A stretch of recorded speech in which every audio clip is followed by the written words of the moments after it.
ज़्यादा सोचोगे तो परेशान रहोगे। आपने मामलात को अल्लाह पे छोड़ दिया करो। कभी ऐसा भी होता है कि सुकून के लिए दुआ की नहीं बल्कि किसी के लफ्ज़ों की ज़रूरत होती है।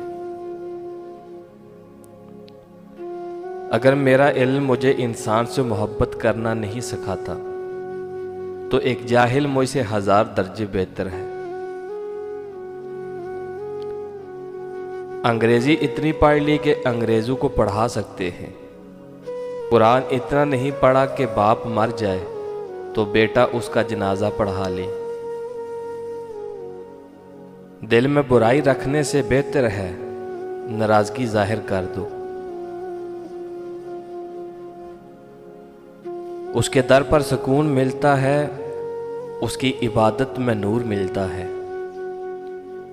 जो झुक गया अल्लाह के सजदे में उसे कुछ न कुछ ज़रूर मिलता है।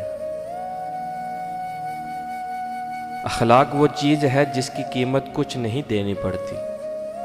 हाँ, मगर उससे हर इंसान खरीदा जा सकता है। पता है मोहब्बत क्या है? वो सारा दिन हमारे गुनाह देखता रहता है और सुबह अपने ही फरिश्ते के हाथ हमारा रिज़्क बेचता है। कामयाबी चाहते हो तो मौका देने वाले को कभी धोखा और धोखा देने वाले को कभी मौका ना देना।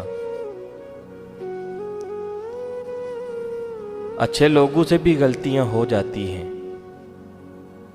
उसका मतलब ये नहीं होता कि वो बुरे हैं, बल्कि उसका मतलब ये है कि वो भी इंसान ही हैं।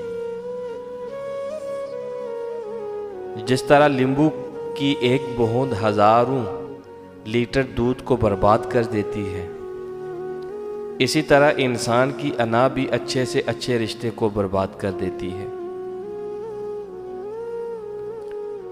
जब कोई इंसान नाराज़गी दूर करने में पहल करता है तो उसका हरगिज़ ये मतलब नहीं होता कि वो गलत था, बल्कि उसका मतलब ये है कि उसे अना से ज़्यादा रिश्ते अजीज़ हैं।